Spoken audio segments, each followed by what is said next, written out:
Welcome to the Find Your Leadership Confidence podcast with Vicki Noethling.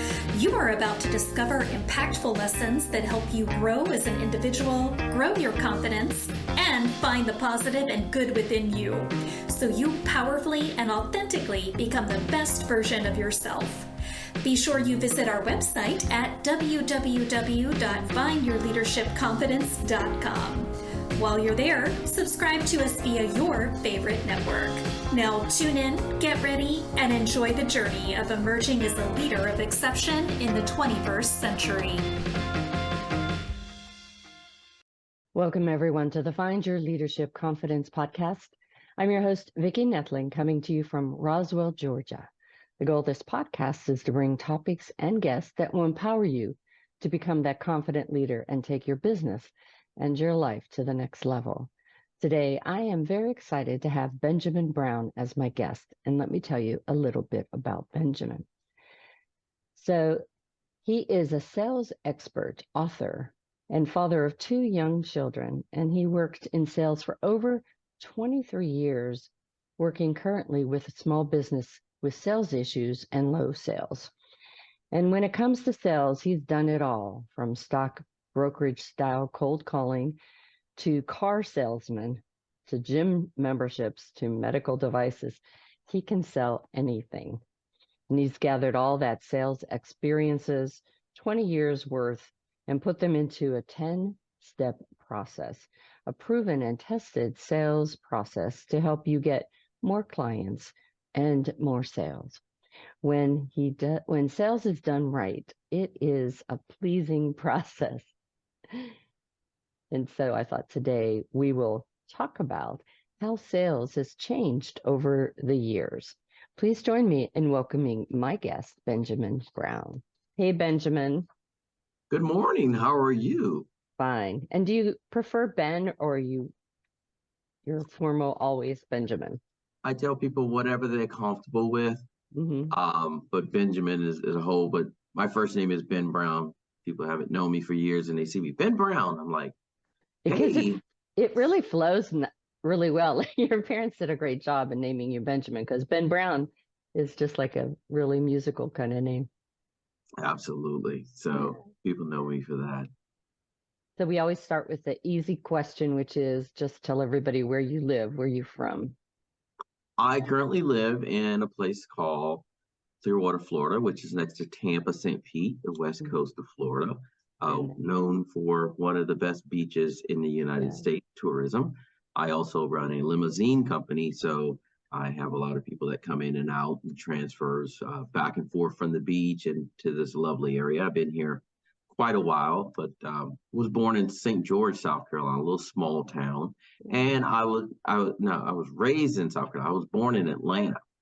So yes. I was born it was back in I forgot the name of the hospital. I'll get it to you, but Northside. I was adopted and found out my birth mother was from Greenville and reunited with her about 9 years ago. And so she owns a Black History Museum in Greenville. Oh no. We talk every 2 days, and now she has grandchildren, and I was the only child. And so that's another great story I tell people to reconnect with a family. So she looks just like me, looks just like her granddaughter. It is just an amazing thing. And my cousin was actually on the board of the NAACP with her for about 6 years in the 90s. Didn't even know. My first cousin sitting next to my birth mother. They had no idea. That is such a great story. We'll have to, I'm going to be doing another podcast next year called It's Just a Conversation with Vicki. And I want to have people that have great stories like that. So we'll have to reconnect to do just about that and put the sales stuff to the side. But that's a great story. And Greenville is one of those up and coming cities too. I just love how they've just transformed into such a lovely, lovely place. So that's a great place to have the Black History Museum too. Yes. Because so many people are visiting there right now. Absolutely. She started it in 1987. Wow. Yeah. A year after I moved to Georgia. Yeah. All right. So We will get into what we all want to talk about today, which is how sales have changed. But I always ask this question to, talk about your journey, where you were to where you are today. So kind of give us a little bit of how that your paths have changed or developed as over time. Well, I was in the Marine Corps, and when I got out, I moved back to Atlanta. Was going to Gwinnett Tech, taking my computer programming deal because there was in computers. Everyone, yes. And I was living right by UPS. You know where that is, up the road. Yes. I worked there for 27 years. Yes, Timberlake Apartments right up the road. Mm-hmm. And so I was working at a gym called Workout America, and in Georgia, but it moved to Stockbridge. Mm-hmm. So I was a personal trainer.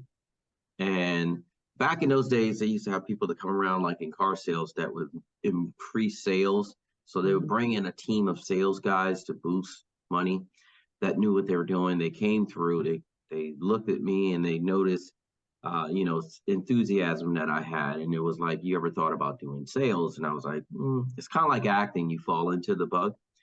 And so they was like, we're going to Florida for the summer.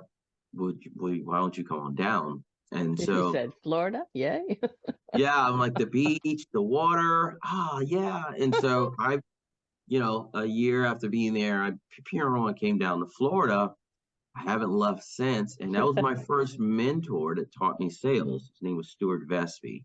And the main thing I tell people is that whatever you do, find a good mentor, because you don't know if you're good at it or not. And most of the time, it's gauged by the people that bring you in and teach you. And that was my first mentor in sales. And it was I just took a liking to it. And the money that I was able to make was astronomical compared to hourly. And that was the bad hook there, because I could never predict my income every year because it's based on sales. I couldn't do it. It would drive me nuts. It'd be like, you're making 90 this year. I'm like, that's it? Or they could say you're making 60 this year. I'm like, you could vary your, it's one of the only occupations that you can change your income snap of a dime based on decisions or your skill level. So that's why a lot of people can't do it, because it takes a lot out of you. We'll go into that. You can ask me questions that you want. That's awesome.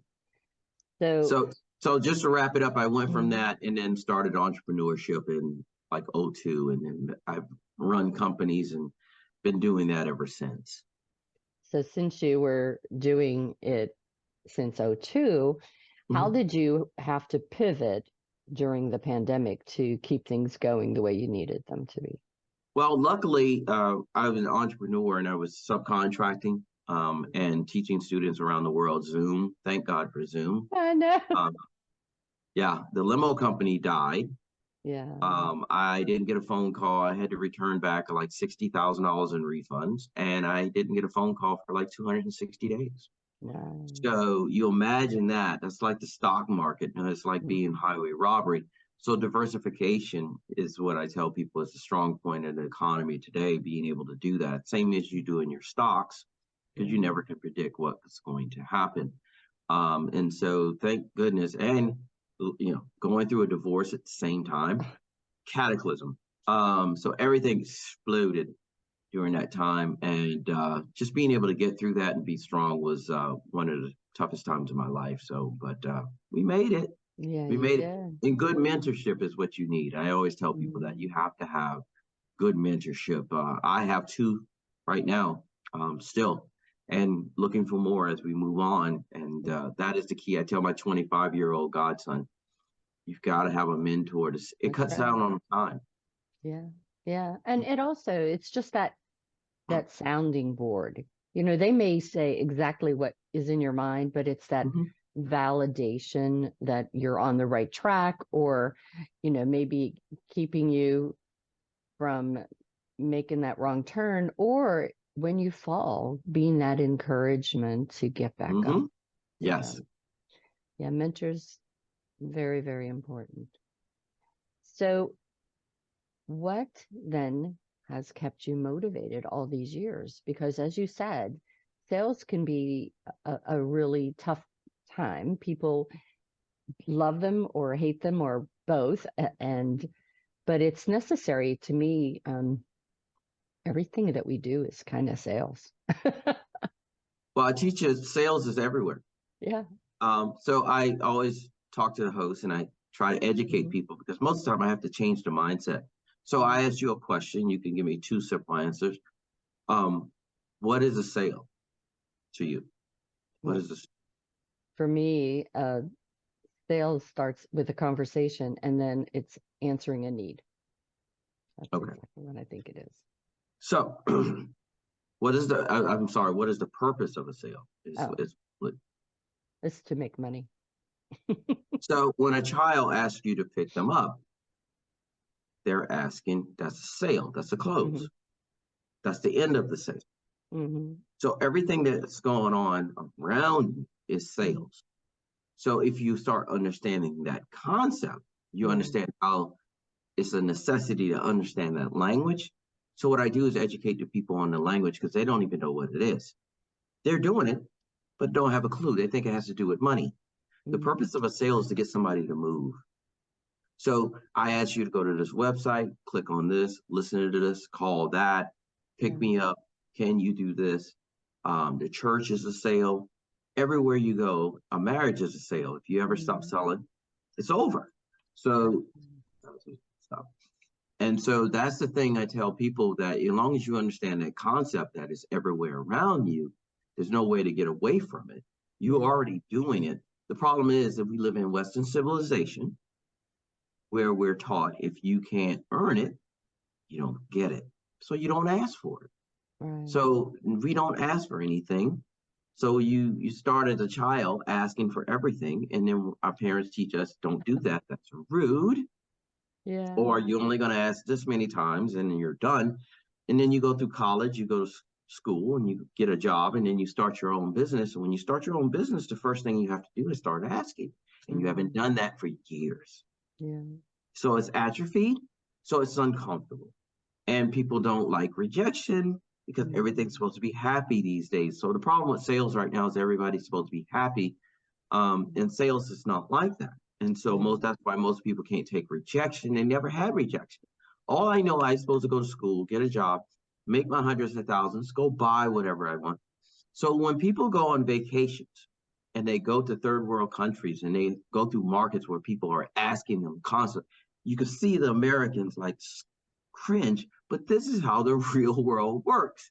We live in a small bubble where, you're very calm, everything is good, everybody does their own thing, everybody's supposed to be happy, but everybody hustles. If you go to India, everybody hustles. Japan, you go to these different places. You go Jamaica. to Jamaica, you come out of Dunn's River Falls, and they're in your That's face like bye, exactly bye, bye. right. And people like freaked out. And I'm Want a bird, laughing. want a bird, want a bird. Yeah, I'm laughing. I'm like, look at the people, they don't understand. So people that never travel, never been exposed to this type of system where, we're trained, just go get a job.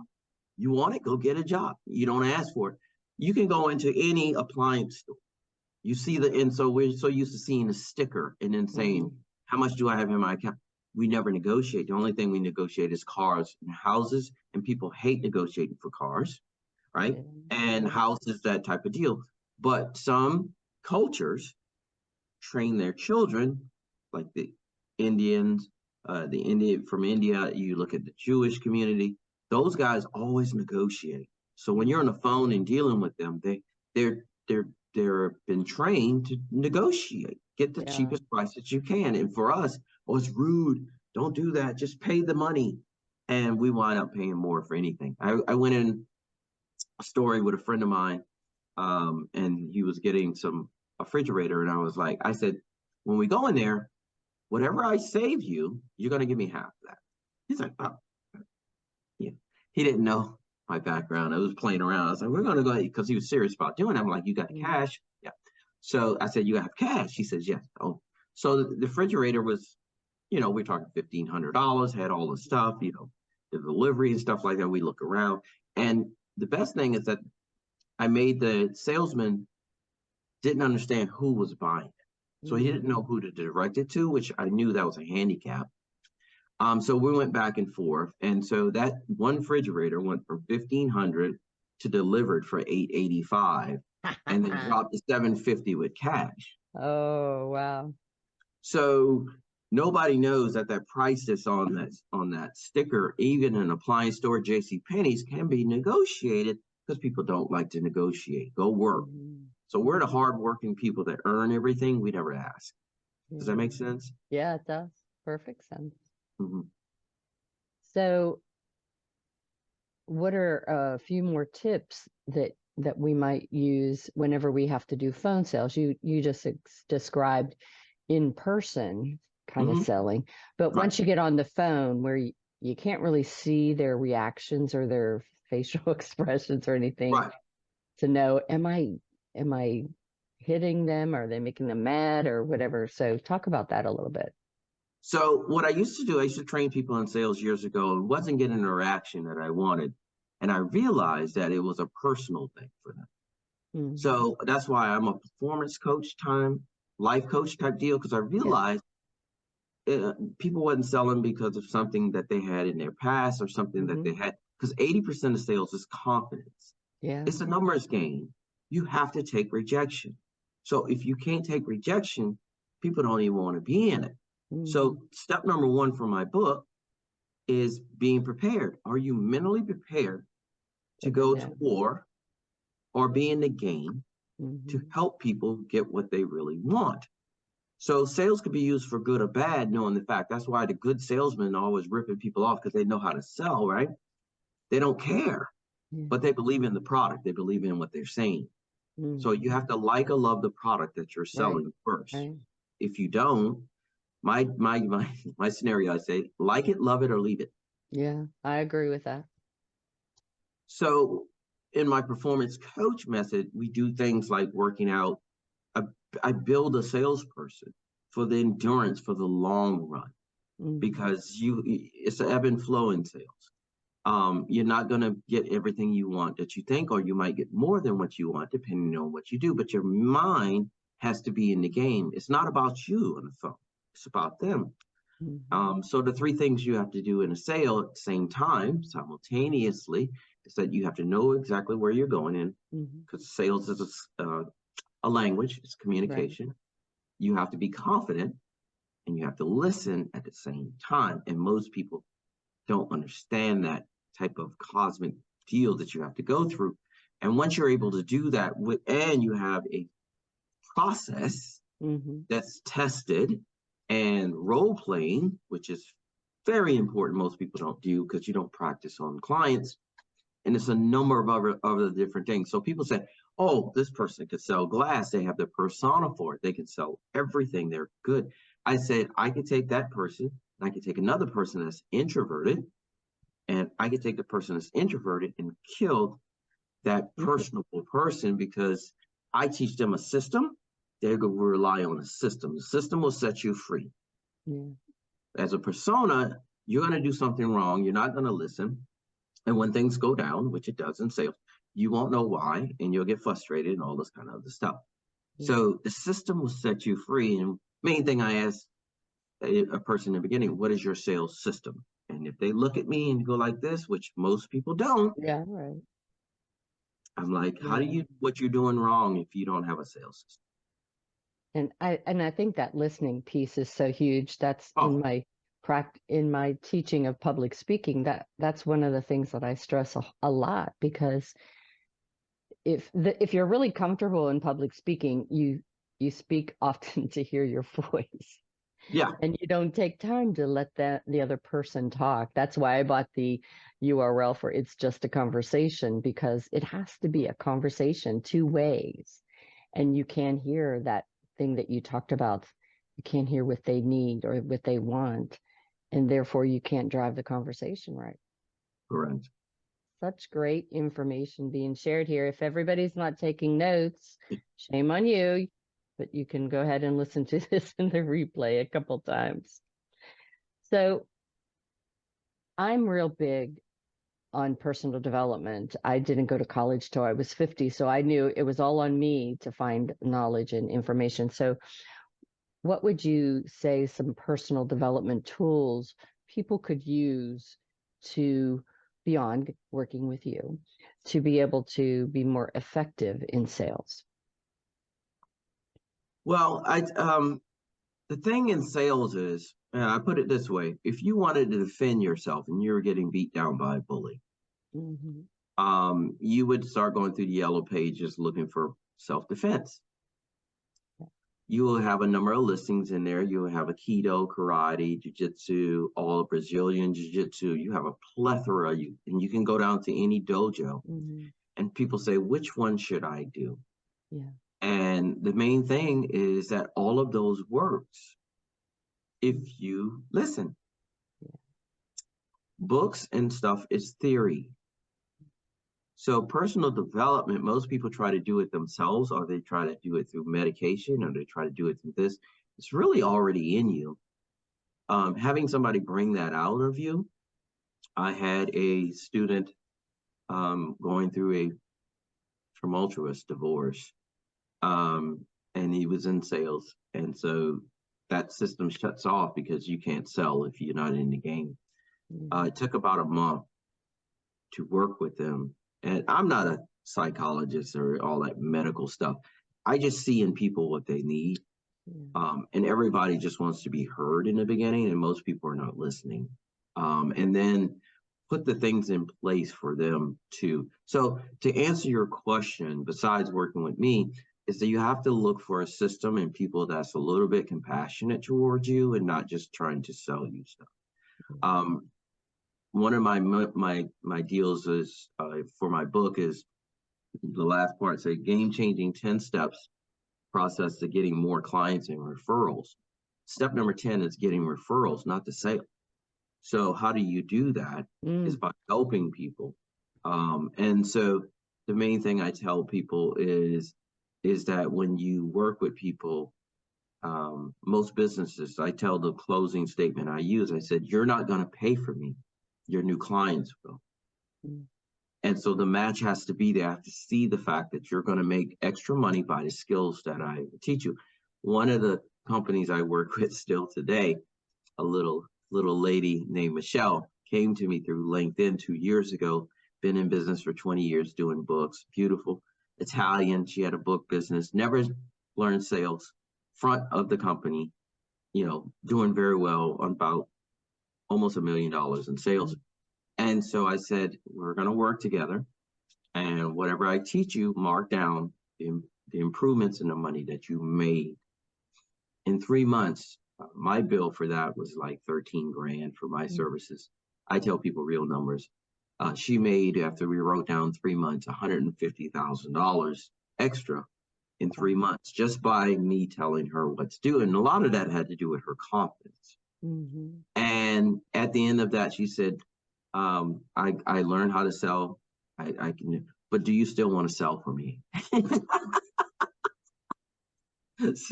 So we work together. I do calls for her every now and again because it's just not her personality, but she can do it.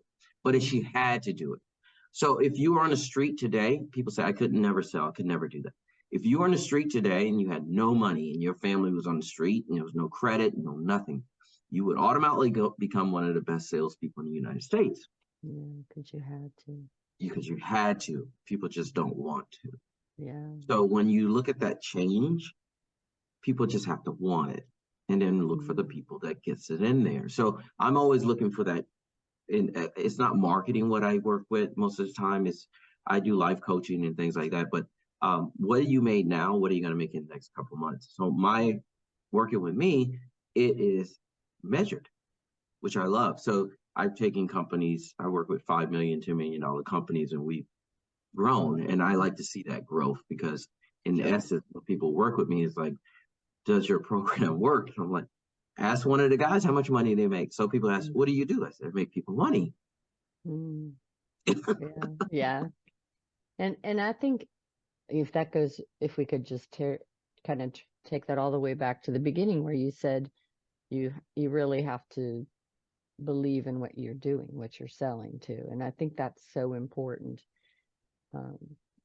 That passion comes out. And the next piece, I think, too, is to listen, to be able to understand the underlying things of what they need. So you're really answering that. And maybe it isn't right away what you want or what you have, but if you connect them with somebody who can, and that's where that referral piece comes in too. If you give more than you get, people remember that.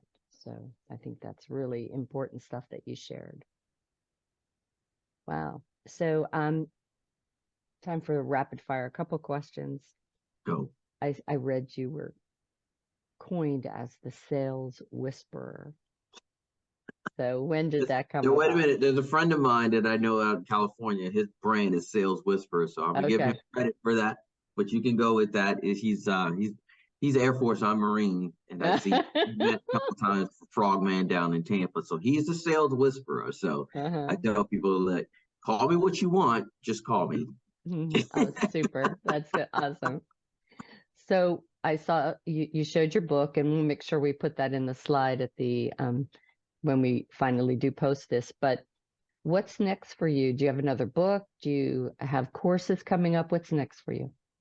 I have gone more in towards the life coaching, performance coach type persona, because I realize with sales is everything. So I'm able to help other people in situations, whether it's coming out of divorce. Selling yourself is one of the hardest things to do. Coming out of divorce, coming out of the military, men in midlife crisis, people that everybody needs help now. And it's going to get worse because everybody for the last couple of years saying everything should be happy. And people are realizing that the real world doesn't work like that. So they don't have the personas that they need to get through these rough times. We're getting ready to go through another evolution, as you know. We've had it good for a long time. We haven't had a war since 2007. And the United States has been in some type of conflict every 10 years since the beginning of the century. And we're due. That's coming up sometime because it makes money for the economy if people don't understand that. And so, masculine men are on a downgrade. Women are winning. There's guys out there that don't understand what it is to be masculine and to understand those type of deals. And so there's always a need for people that need help. And the sales is the good aspect of it once you understand who you are. And people don't know who they are.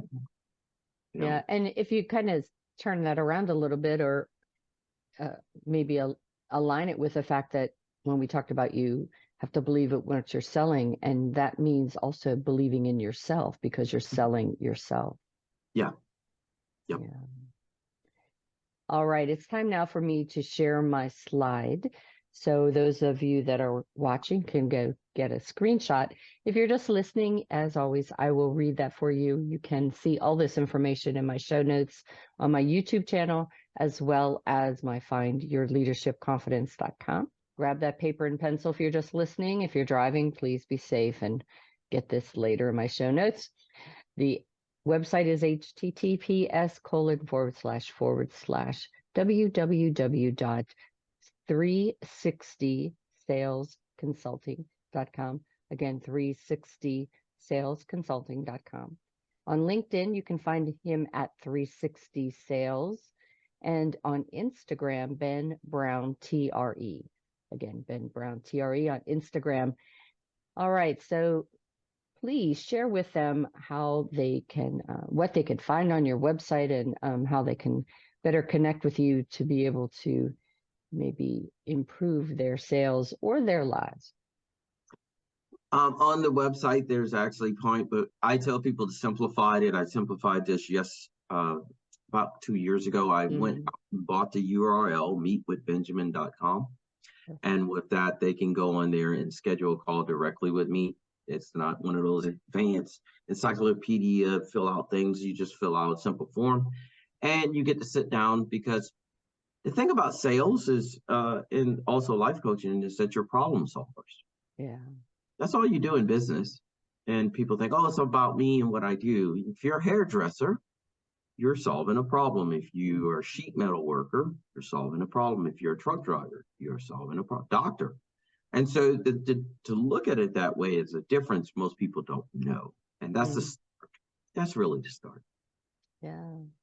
Well, Benjamin, it has been a pleasure. You are definitely an expert. You gave so many great tips today. I, again, hope that everybody did take notes. If not, please watch the replay several times and reach out to Benjamin. He's definitely someone that I think can help you get over any of the humps that you have in your sales struggles, or heck, maybe you're doing great and you want to get to that next level, and he can take you there. So again, thank you, Benjamin, for being such a wonderful guest. Definitely want to have you back, and especially once I start that new podcast next year, to have you tell that story of your personal journey, because I think that's one that people will really resonate with. And as always, I remind everyone that life is a journey, and it's up to you to enjoy the ride. This is Vicki Noethling signing off. Thank you for tuning into the Find Your Leadership Confidence podcast with Vicki Noethling, where we share impactful lessons that help you grow as an individual, grow your confidence, and find the positive and good within you so you powerfully and authentically become the best version of yourself.